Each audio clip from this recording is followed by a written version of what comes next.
Hello and welcome to a new episode of IB Physics Help video podcast. This time coming to you from the German city of Hamburg.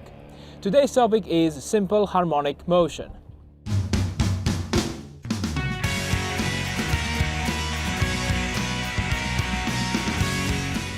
In this first part, I'm going to answer some simple questions. What is simple harmonic motion? Why would one be interested in studying such motion? The answers and more in today's podcast. If we look around, we can easily find objects undergoing some sort of periodic motion.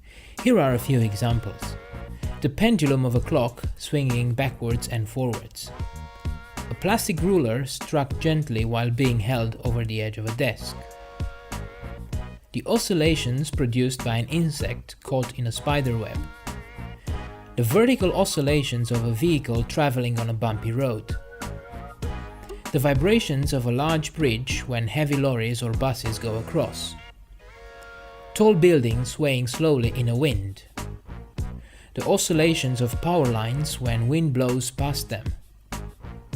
The vibrations of the wings of a plane while flying through an air turbulence. The vibrations of a guitar string when plucked. All these oscillations and vibrations share a number of common characteristics, and the simplest model used to describe them is called simple harmonic motion. The study of this type of motion has many applications in a number of areas in physics and engineering. Let's see what are the defining characteristics of simple harmonic motion.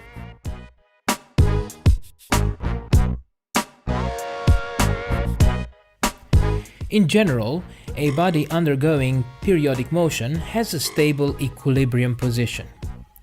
Whenever we displace such an object from its equilibrium position, a net force appears and tends to restore its equilibrium. We call such a force a restoring force. If the restoring force has a direction opposite to that of the displacement from the equilibrium position, and if the magnitude of the force is directly proportional to the size of the displacement, we call the motion it produces simple harmonic motion, SHM for short. For a pendulum, the larger the angle, the greater the restoring force. In this particular example, the restoring force is the resultant of weight and tension in the string. On a side note, the pendulum undergoes simple harmonic motion only when the angle the string makes with the vertical line is relatively small, less than 10 degrees. To recap, an object undergoes simple harmonic motion if the size of restoring force is proportional to the size of displacement from equilibrium, and restoring force and displacement have opposite directions.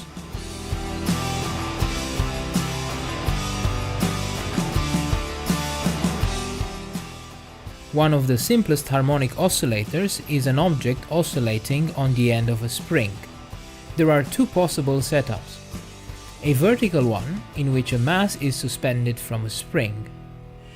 A horizontal one, in which a mass able to move freely on a horizontal frictionless surface is attached to a horizontal spring. Here, the oscillator is a glider on an air track.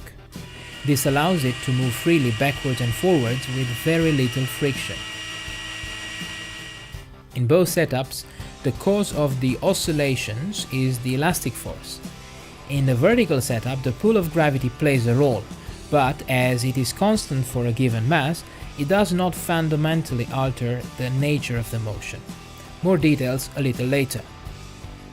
A simple investigation can show that when a force pulls the free end of a spring, which has the other end fixed, the extension of the spring is proportional to the magnitude of the force. This is known as Hooke's law. The experimental setup used to investigate this is pretty straightforward. A spring attached to a stand is loaded with increasingly heavier masses, and the extension of the spring is measured. Extension refers to the increase in the length of a spring. It can be calculated by subtracting the length of the unstretched spring from the length of the stretched spring. The extension is a displacement vector. It does make a difference whether we stretch a spring or we compress it. The plot of the force that stretches the spring in this case the weight, versus the extension produces a graph similar to the one on the screen. The fact that the graph is a straight line that goes through the origin indicates that weight and extension are directly proportional. We can simply write this as force, or weight, equals kx. Obviously, the extension x and the weight have the same direction.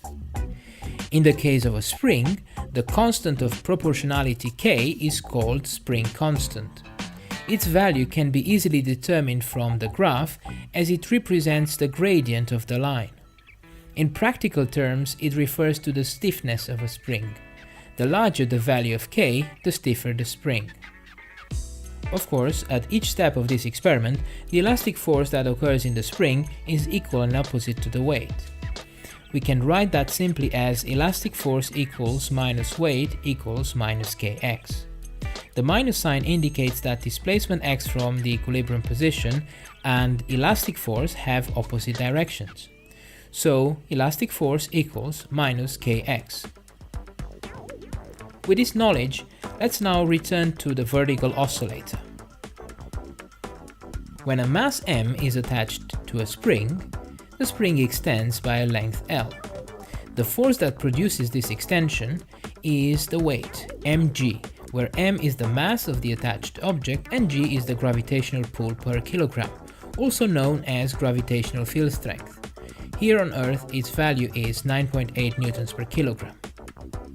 When the object reaches equilibrium, the weight mg is equal to the elastic force. In this case, minus kl.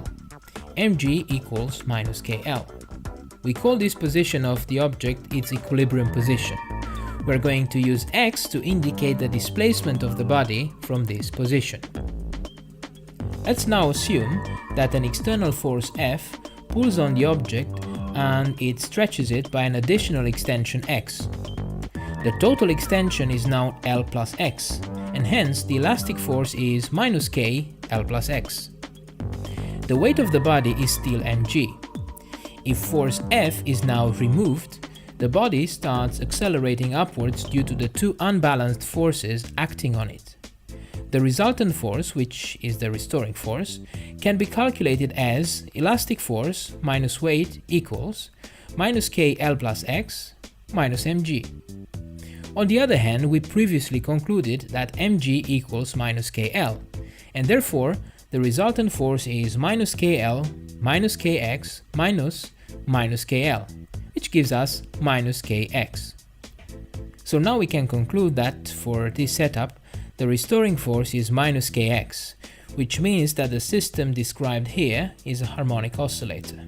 It undergoes simple harmonic motion because the restoring force is proportional to the displacement x, and the two vectors have opposite directions, indicated here by the minus sign. The next key question is, what is the equation of motion